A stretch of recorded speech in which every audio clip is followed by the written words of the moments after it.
और खबरों की शुरुआत करते हैं। जयपुर से खबर है, बीजेपी ने तिरंगा यात्रा का आयोजन किया, जिसमें जेपी नड्डा की अगुवाई में तिरंगा यात्रा निकाली गई और पूर्व सीएम वसुंधरा राजे सिंधिया कुछ बोल रही हैं। आज उनके पद चिन्हों में चलने का काम आप लोग कर रही हो।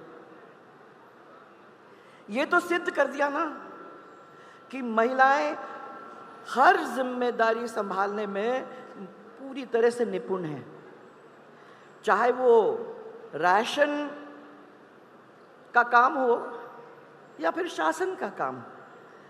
मैं समझती हूं कि ऐसे में हम लोगों ने जो आज ये रास्ता चुना है उसमें किसी तरीके से हम लोग पीछे नहीं हटे।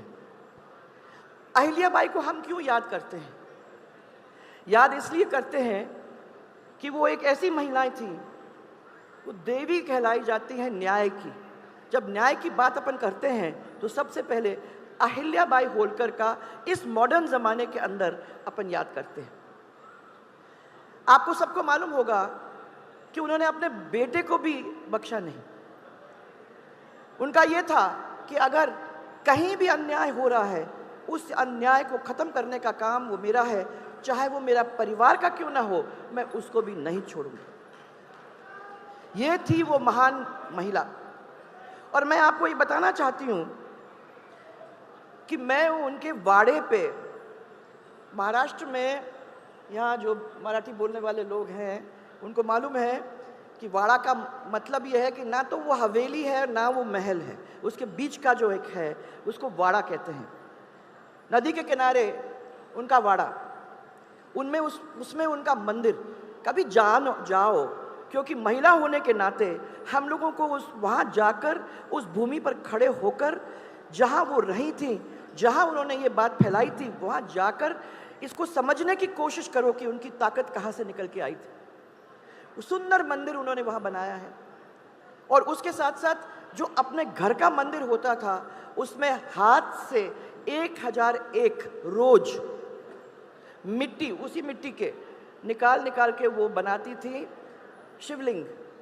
और बनाने के बाद, उनकी पूजा करने के बाद, उन शिवलिंग को बहाने का काम नदी के अंदर फिर हो जाता करता था।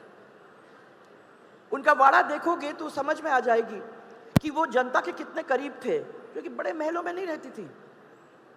ये वाड़ा बहुत जमीन के साथ साथ का है, तो इसलिए आप उस वाड़े में जाओगे तो आपको समझ में आएगा कि वो कितनी करीब थी जनता की।